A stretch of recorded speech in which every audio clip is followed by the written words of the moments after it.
Hello dear students, welcome to my YouTube channel. This is Kundan और आज हम बात करने वाले हैं दो सर्कल के बीच उभयनिष्ठ स्पर्शरेखाओं के बारे में। पिछले वीडियो में हमने सर्कल से रिलेटेड ज्योमेट्रिक गुण को देखा था। उसमें से कुछ पॉइंट्स थे जो बच गए थे। सबसे पहले मैं उन्हीं पॉइंट्स को देखूंगा, उसके बाद उभयनिष्ठ स्पर्शरेखाओं के बारे में बात करेंगे। तो 15वें नंबर पर है, वृत्त के किसी व्यास के दोनों छोर पर खींची गई स्पर्शरेखाएं समांतर होती है। हम यहाँ देख रहे हैं सी सेंटर का एक सर्कल है और पी क्यू इसका व्यास है, और इस व्यास के दोनों छोर पर पी और क्यू पॉइंट्स पर दो रेखाएं L1 और L2 खींची गई है, स्पर्श रेखाएं। तो मुझे ये साबित करना है कि ये दोनों रेखाएं समांतर होती है। हम जानते हैं कि स्पर्श रेखा के स्पर्श बिंदु से ये जो त्रिज्याएं हैं, ये यहाँ 90 डिग्री का कोण बनाती है। त्रिज्या स्पर्श रेखा के साथ समकोण बनाती है। ठीक है, तो यहाँ भी 90 डिग्री, यहाँ भी 90 डिग्री, और ये 90, ये 90 दोनों मिला के हो गया आपका 180। यहाँ हम देख रहे हैं कि दो रेखाओं को एक स्पर्श रेखा पी क्यू प्रतिच्छेद कर रही है। इस स्थिति में तिर्यक रेखा के एक ही ओर के अंतःकोण का योग 180 डिग्री है, तो हम कह सकते हैं कि ये दोनों रेखाएं जो है आपस में समांतर है। अगले पॉइंट्स पर है कि वृत्त पर स्पर्श रेखा तथा अभिलंब, वह रेखा जो वृत्त को एक बिंदु पर स्पर्श करती है वृत्त की स्पर्श रेखा कहलाती है। स्पर्श बिंदु पर खींचा गया लंब वृत्त का अभिलंब कहलाता है। यह सदैव वृत्त के केंद्र से होकर जाता है। यहाँ से हम देख सकते हैं कि ये एक स्पर्श रेखा है और P बिंदु पर खींचा गया लंब, P बिंदु पर लंब खींचा गया है। ये यहाँ मुझे साबित करना है कि ये लंब जो है वृत्त के सेंटर से होकर जाता है। मुझे पता नहीं सेंटर कहाँ है, और मुझे ये दिखाना है कि ये सेंटर से ही होकर जाता है।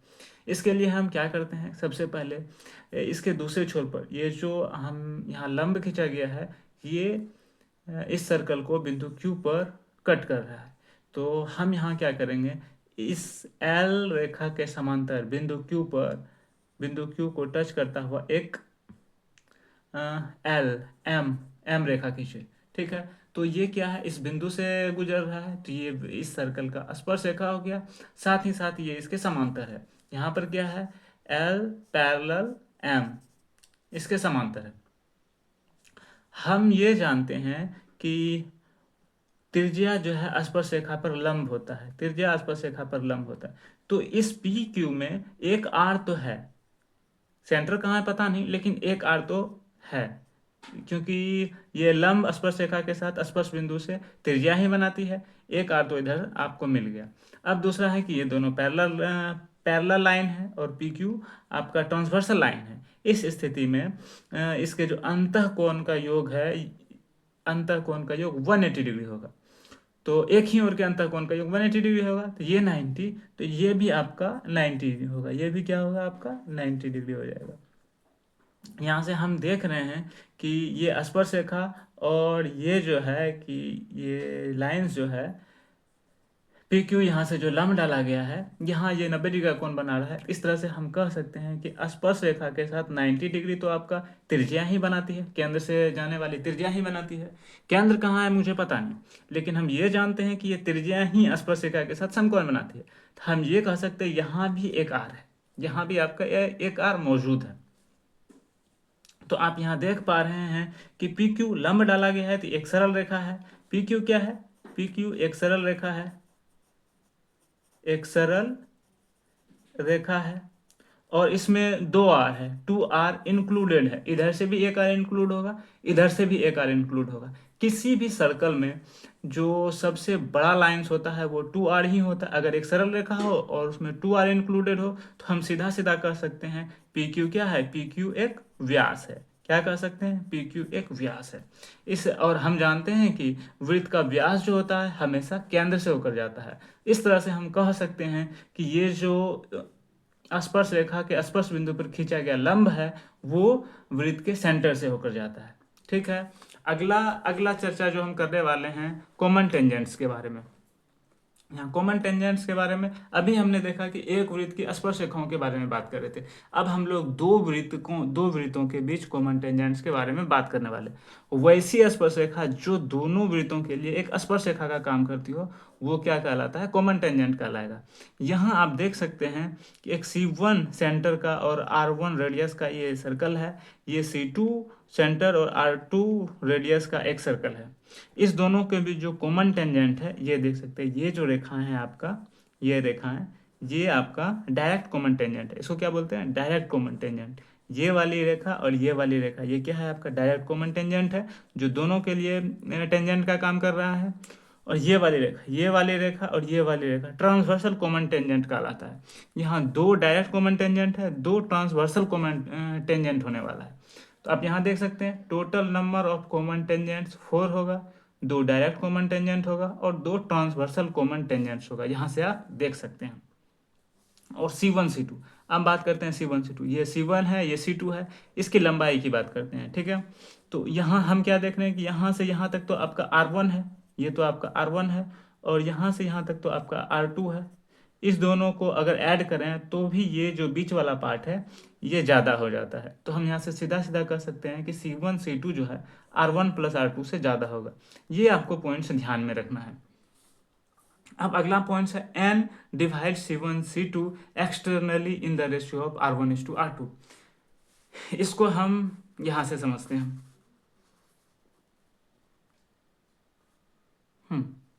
यहाँ आप देख सकते हैं ये n पॉइंट से दो स्पर्श रेखाएं खींची गई है। यहाँ सीधा सीधा आप देख सकते हैं n पॉइंट से दो स्पर्श रेखाएं खींची गई है, ठीक है। इसको डायरेक्ट कॉमन टेंजेंट कहते हैं। और मुझे ये दिखाना है कि n पॉइंट जो है C1 C2 को एक्सटर्नली डिवाइड करता है R1:R2 रेशियो में। तो हम इसके लिए यहाँ देखते हैं कि ये जो आपका छोटा वाला सर्कल है, यहाँ एक बड़ा वाला सर्कल है, दो सर्कल बन रहा है। इसको जैसे ही यहाँ से यहाँ मिलाए तो यहाँ दो सर्कल का निर्माण हो गया। तो हम यहाँ क्या देख रहे हैं, ये जो एंगल है, ये वाला जो आपका एंगल है, ये दोनों ही सर्कल में, छोटे वाले सर्कल और छोटे वाले ट्रायंगल और बड़े वाले ट्रायंगल दोनों में, छोटा वाला ट्रायंगल कौन सा हो गया, सबसे पहले बड़ा वाला triangle, triangle C1 and P, C1 and P। और दूसरा ट्रायंगल कौन सा है, C2 and Q, C2 and Q। ये दूसरा ट्रायंगल हो गया आपका, ठीक है। इस दोनों ट्रायंगल में ये तो आपका कॉमन एंगल हो गया, ठीक है। और ये आपका ये कोण और ये कोण आपका करस्पॉन्डिंग एंगल हो गया, संगत कोण हो गया, क्योंकि ये दोनों तो पैरेलल होगा, ये दोनों क्या होगा, पैरेलल होगा। क्यों पैरेलल होगा, क्योंकि हम जानते हैं त्रिज्या स्पर्श रेखा के साथ 90 डिग्री का कोण बनाता है, त्रिज्या स्पर्श रेखा के साथ 90 डिग्री का कोण बनाता है। ये दोनों 90 है इस रेखा पर, तो ये दोनों पैरेलल हो गया।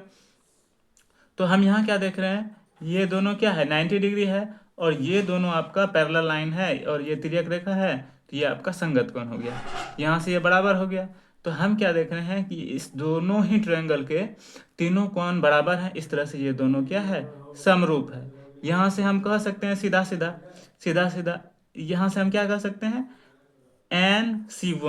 NC1 बड़े वाले ट्रायंगल के लिए तो NC1 है, बटे छोटे वाले ट्रायंगल के लिए क्या आ जाएगा, NC2 बराबर ये आ गया आपका बड़े वाले ट्रायंगल का रेडियस R1 है, बटे ये क्या हो गया R2, ये क्या हो गया R2। यहाँ से हम सीधा सीधा कह सकते हैं कि n जो है n points divide C1 C2 externally in the ratio of R1:R2।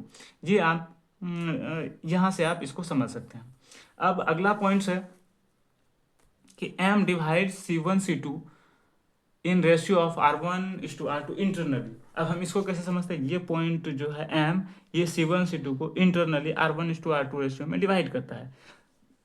यहाँ आप देख सकते हैं एक ट्रायंगल ये C1, एक ट्रायंगल आप यहाँ से देख सकते हैं C1S और M, C1S और M। और यहाँ से आप देख सकते हैं C2R और M। यहाँ से क्या देख सकते हैं, ट्रायंगल C2R और M, ये दोनों ट्रायंगल। इस दोनों में हम क्या देखते हैं, यहाँ तो त्रिज्या आसपास रेखा के साथ ये आपका टेंजेंट है, रेडियस जो है टेंजेंट के साथ 90 डिग्री का कोण बनाता है, रेडियस टेंजेंट के साथ क्या होना, 90 डिग्री का कोण बनाता है। ये दोनों एंगल तो इस दोनों त्रिभुज में ये दोनों 90 डिग्री हो गया, ठीक है। और ये एंगल तो आपका शीर्षाभिमुख कोण हो गया, ये एंगल शीर्षाभिमुख कोण हो गया, वर्टिकली अपोजिट एंगल हो गया। उसके बाद हम देखते हैं ये दोनों पैरेलल लाइन 90 डिग्री 90 डिग्री इस रेखा पर है, तो दोनों पैरेलल हो गया।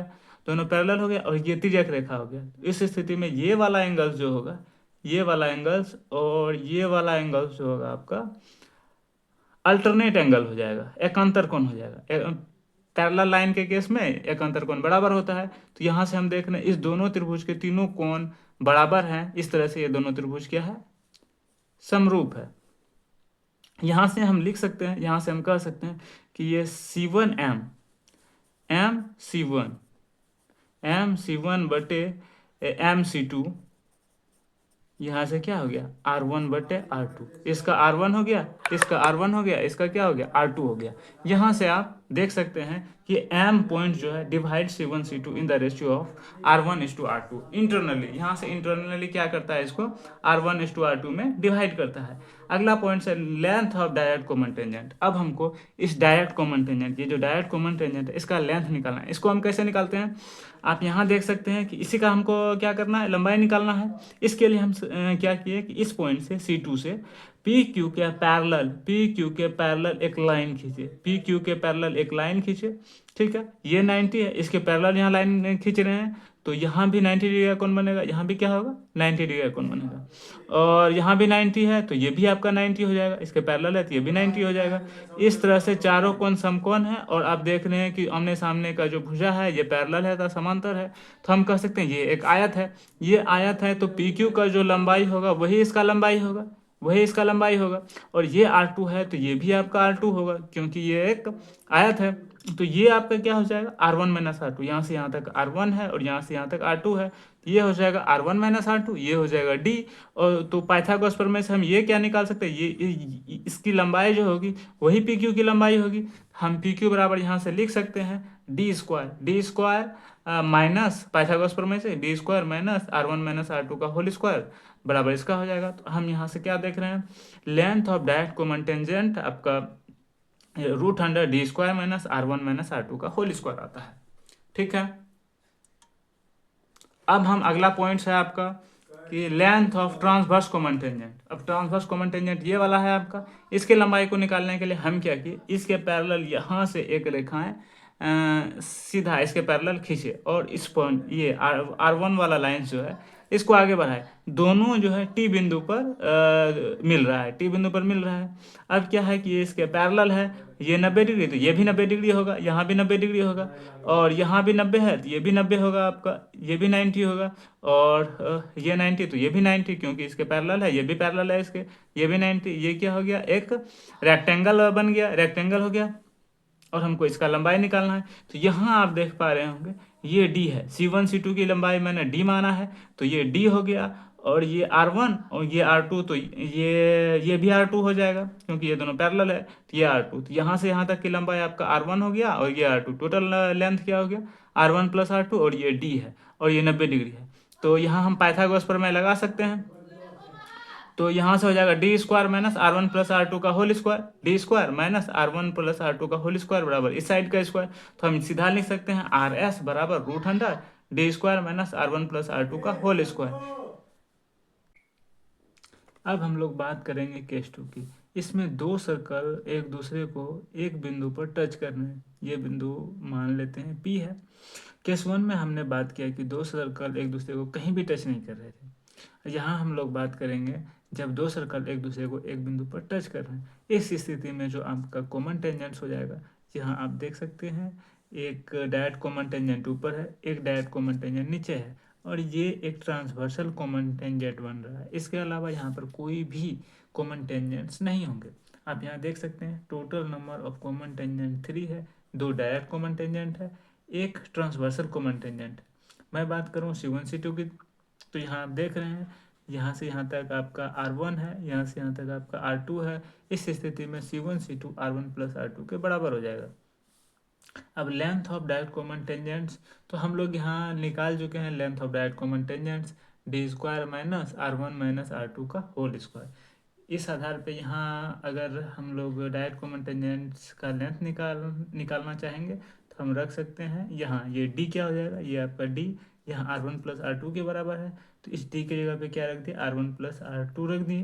तो यहाँ से क्या आ गया, आप जैसे ही इसको सॉल्व करोगे √100 4 R1 इंटू R2 आएगा। तो हम इसको ऐसे भी लिख सकते हैं 2√100 R1 इंटू R2। तो ये एक यूनिक टर्म आ रहा है, इसलिए इसको ये स्मरण रखना जरूरी है, यहाँ से एग्जाम में क्वेश्चन पूछे जाते हैं। अब हम लोग बात करेंगे केस 3 की। तो इसमें दो सर्कल एक दूसरे को दो बिंदु पर कट कर रहे हैं। इस दोनों सर्कल के बीच दो बिंदु उभयनिष्ठ है। इस स्थिति में हम लोग देख रहे हैं कि जीवा पी क्यू का निर्माण हो रहा है।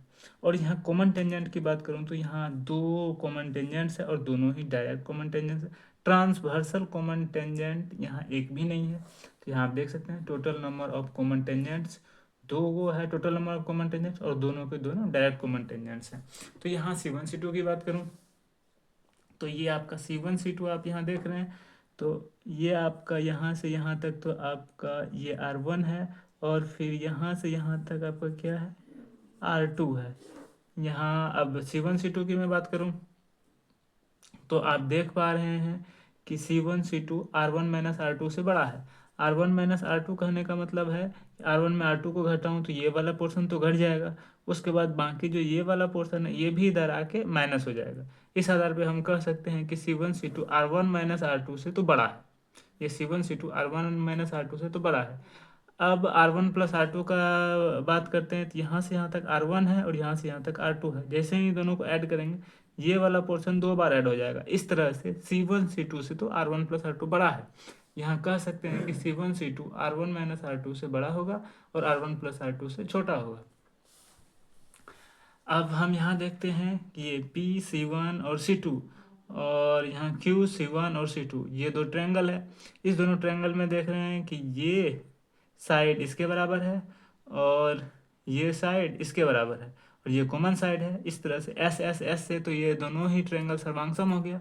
जैसे ये दोनों ट्रायंगल सर्वांगसम होगा तो हम देख सकते हैं कि ये वाला जो एंगल है वो इस वाले एंगल के बराबर है और ये वाला जो आपका एंगल है वो इस वाले एंगल के बराबर है। तो यहाँ से हम ये देख पा रहे हैं कि दोनों ही ट्रायंगल क्या हो गया, सर्वांगसम हो गया और ये दोनों एंगल बराबर है। अब मैं बात करूँ इस वाले ट्रायंगल में C1RP और C1RQ इस दोनों में मैं बात करूँ तो यहाँ क्या है कि ये बराबर ये साइड बराबर ये साइड, ये तो आपका रेडियस है तो बराबर ही होगा और ये आपका कॉमन साइड है और ये दोनों एंगल बराबर है, ये दोनों एंगल बराबर हो गया।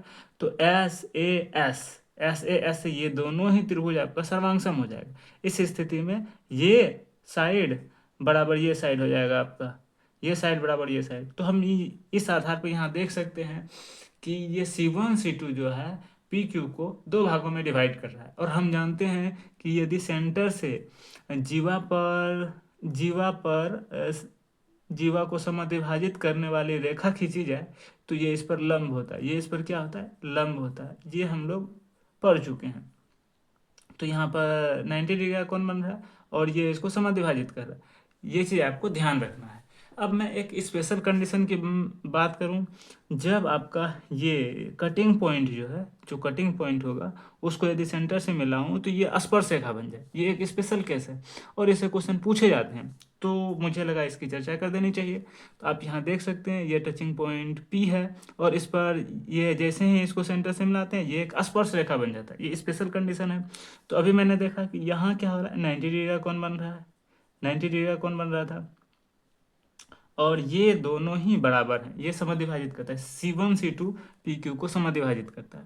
और जैसे ही ये स्पर्श रेखा होगा त्रिज्या के साथ तो ये समकोण बनाएगा, स्पर्श रेखा त्रिज्या के साथ समकोण बनाता है, ये तो 90 डिग्री हो जाएगा। जैसे ही मैं इसको थीटा कोण लेता हूँ तो और ये 90 है तो ये एंगल जो हो जाएगा, ये एंगल आपका 90 डिग्री माइनस थीटा हो जाएगा। ये 90 डिग्री माइनस थीटा, ये पूरा ही 90 है तो ये थीटा हो जाएगा। यहाँ से आप देख सकते हैं ये 90 है, ये आपका क्या है, थीटा। तो ये पूरा 90, ये थीटा।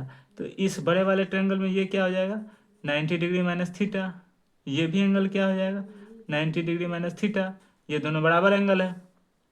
और मैं यहाँ बात कर सकता हूँ ये 90 माइनस थीटा, ये तो 90 है आपका, ये एंगल क्या हो गया, थीटा। इसी तरह से ये हो गया आपका 90 माइनस थीटा, 90 माइनस थीटा, तो ये भी एंगल आपका क्या हो गया, थीटा हो गया। यहाँ से आप देख पा रहे हैं, इसको आप अच्छे से देख सकते हैं, ध्यान से देखिए। तो आप यहाँ देखेंगे कि P C1 C2 PC1C2 ये बड़ा वाला ट्रायंगल जो है, बड़ा वाला ट्रायंगल, इसमें क्या है, एक कोण आपका थीटा है, एक कोण आपका क्या है, थीटा है, दूसरा कोण 90 माइनस थीटा है, तीसरा ये P पर 90 डिग्री का कोण बन रहा है, इसमें क्या है, theta 90 90 minus theta, theta 90 90 minus theta. और दूसरा त्रिभुज में देखूं तो RPC2, ये आपका RPC2, इस ट्रायंगल की मैं बात करूं तो यहाँ भी 90, यहाँ 90 है, यहाँ 90, ये थीटा, ये 90 माइनस थीटा, इसमें भी वही है कि 90 डिग्री और थीटा 90 माइनस थीटा। और RC1P, ये RC1P, इसमें यदि मैं बात करूं तो ये भी आपका थीटा 90 90 माइनस थीटा। इस तीनों ही ट्रायंगल में, इस तीनों ही ट्रायंगल में जो एंगल्स हैं थीटा 90 और 90 माइनस थीटा है। इस तरह से हम कह सकते हैं कि ये तीनों ही ट्रायंगल क्या है, समरूप है। अब बात करते हैं सर्वांगसम की। ये दोनों ट्रायंगल और इस दोनों ट्रायंगल की मैं बात करता हूँ, C1RP और C1RQ, इस दोनों ट्रायंगल का मैं बात करूँ तो ये 90, ये 90, ये दोनों 90, और ये क्या है आपका, ये दोनों 90 है, ये 90 माइनस थीटा, ये भी 90 माइनस थीटा, और ये थीटा तो ये भी थीटा, तीनों कोण तो आपका बराबर है। अब साइड का साइड देखूं तो ये बराबर ये क्या है, रेडियस है, ये बराबर ये हम लोग जानते हैं कि ये C1C2 इसको समद्विभाजित करता है, और ये आपका कॉमन साइड, ये आपका दोनों में कॉमन है। इस तरह से ये दोनों सर्वांगसम है। आप यहाँ देख सकते हैं ये दोनों त्रिभुज सर्वांगसम है। इसी तरह से ये दोनों भी त्रिभुज सर्वांगसम होगा, ये दोनों भी त्रिभुज आपस में सर्वांगसम होगा, यहाँ आप देख सकते हैं सेम प्रोसेस से। उसके बाद इस दोनों त्रिभुज को तो अभी हम लोग देख चुके हैं कि ये क्या है, समरूप है। इस तरह से चारों ही त्रिभुज आपस में समरूप है, लेकिन ये दोनों त्रिभुज सर्वांगसम है, ये दोनों त्रिभुज आपका सर्वांगसम है। ये स्पेशल केस है, इसको आप ध्यान में रख सकते हैं, आपके लिए बहुत ही मदद पहुंचाने वाला है ये कंडीशन। इस कंडीशन से एग्जाम में क्वेश्चन बनते हैं। तो मैं अब एक चीज़ यहाँ आप देख सकते हैं कि C1R और C2R का रेशियो जो R1 का स्क्वायर इस टू R2 के स्क्वायर के रेशियो में, वो कैसे होगा, हम यहाँ देख सकते हैं area, area of triangle PC1R बटे एरिया ऑफ ट्रायंगल, आप इसका ले सकते हैं PC2R, इसका आप ध्यान रख सकते हैं। तो हम यहाँ क्या देखते हैं, इसका एरिया क्या हो जाएगा, base into height, half into base हो गया C1R और हाइट हो गया PR, बटे इसका क्या हो गया, हाफ इंटू C2R इंटू इसका हाइट क्या हो गया PR। यहाँ से तो ये दोनों कट गया, ये कट गया, और हम जानते हैं क्या, ये दोनों तो समरूप त्रिभुज है, समरूप त्रिभुज का जो एरिया का रेशियो होगा वो इसके साइड के रेशियो का स्क्वायर होगा। तो R1 बटे R2 का होल स्क्वायर हो जाएगा इसके एरिया का रेशियो। तो हम यहाँ देख सकते हैं C1R बटे C2R बराबर आपका हो जाएगा R1 बटे R2 का होल स्क्वायर। हम इसको ऐसे भी लिख सकते हैं, R1 का स्क्वायर रेशियो R2 का होल स्क्वायर। ये चीज़ आप ध्यान रख सकते हैं, इससे भी एग्जाम में क्वेश्चन पूछे जाते हैं, ठीक है। और यहाँ एक चीज़ आप और देख सकते हैं, यहाँ 90 डिग्री का कौन बन रहा है, अगर C1 C2 के बीच की दूरी D है, अगर C1 C2 के बीच की दूरी D है और यहाँ 90 का कौन बन रहा है, ये R1 है, ये R2 है, तो हम पाइथागोरस प्रमेय से कह सकते हैं D स्क्वायर बराबर R1 का स्क्वायर प्लस R2 का स्क्वायर होगा। ये छोटे छोटे टर्म्स हैं जो आपको ध्यान रखने हैं। अब मैं बात करता हूँ केस 4 की। केस 4, इसमें जो है दो सर्कल एक दूसरे को इंटरनली टच कर रहा है, इसमें दो सर्कल एक दूसरे को इंटरनली टच कर रहा है। इसमें जो आपका कॉमन टेंजेंट होगा, वन कॉमन टेंजेंट होगा और ये डायरेक्ट कॉमन टेंजेंट होगा, यहाँ कोई भी ट्रांसवर्सल कॉमन टेंजेंट्स नहीं होने वाले हैं। और मैं यहाँ C1 C2 का बात किया जाए तो आप देख सकते हैं C1 ये हो गया, C2 ये हो गया, और R1 आपका ये हो गया और R2 यहाँ से ये हो गया। जैसे ही ये हो गया आपका R1, ये हो गया R2, जैसे ही R1 में R2 को घटाएंगे तो आपका C1 C2 निकल जाएगा। तो यहाँ से आप देख सकते हैं C1 C2 R1 R2 के मोड के बराबर है, ठीक है। अगला केस है पांचवा, केस 5। इसमें क्या है कि एक सर्कल दूसरे सर्कल के अंदर है, इसमें कोई भी टचिंग पॉइंट नहीं है, इसलिए यहाँ कोई भी टेंजेंट्स नहीं है। इसमें जो C1 C2 होगा आपका C1 C2, यहाँ आप देख सकते हैं ये बड़ा वाला C1 हो गया, ये R1 हो गया, और यहाँ से यहाँ तक छोटा वाला R2 हो गया। जैसे ही इसको घटाएंगे तो ये वाला पोर्शन तो घट जाएगा, लेकिन ये वाला पोर्शन इधर बच जाएगा। इस आधार पे हम कह सकते हैं कि ये C1 C2 जो है R1 माइनस R2 से छोटा होगा। यहाँ आप देख सकते हैं C1 C2 R1 minus R2 के मोड से छोटा होने वाला है। ये चीज़ यहाँ आप ध्यान रख सकते हैं। अब एक स्पेशल केस आता है, जब दो समान त्रिज्या के सर्कल एक दूसरे के सेंटर से गुजरते हों। जब दो समान त्रिज्या के सर्कल जो है एक दूसरे के सेंटर से गुजरते हों, इस स्थिति में यहाँ पर एक समकोण इक्विलैटरल ट्रायंगल का निर्माण होता है। समबाहु त्रिभुज इक्विलैटरल ट्रायंगल का निर्माण हो रहा है, जिसमें ये तो आर होगा, ये भी आर होगा, और ये भी आपका आर होगा। तो यहाँ पे हम देखते हैं क्या कि अब पी क्यू की लंबाई, जीवा की लंबाई यहाँ कैसे निकलेगा। जीवा की लंबाई हम, ये आपका हाइट हो गया किसका, इक्विलैटरल ट्रायंगल का हाइट। इक्विलैटरल ट्रायंगल का हाइट कैसे निकलता है, √3/2 इंटू साइड, भुजा लिख सकते हैं इसको, साइड। इस आधार पे क्या होता है, इसका हाइट निकलता है, और पी क्यू का लंबाई क्या हो जाएगा, इसके हाइट का दोगुना हो जाएगा, 2 इंटू √3/2 इंटू आर। साइड तो इसका आर है। इस आधार पे हम कह सकते हैं length of code, length of code आपका क्या हो गया, √3r। इस वीडियो में हमने कॉमन टेंजेंट से रिलेटेड कुछ केसेस को देखा। अलग अलग केसेस में कॉमन टेंजेंट्स की संख्या अलग अलग हो रही थी। तो अगले वीडियो में हम सर्कल से रिलेटेड पेरीमीटर एरिया को देखेंगे। आप सबों से रिक्वेस्ट है कि यदि हमारी वीडियो इन्फॉर्मेटिव लगती हो तो अपने दोस्तों को शेयर ज़रूर करें, लाइक करें, सब्सक्राइब करें। साथ ही साथ कमेंट सेक्शन में यह ज़रूर बताएं कि आपको वीडियो कैसी लगी। आज के लिए इतना ही, मिलते हैं अगले वीडियो में। So that's it guys, see you soon.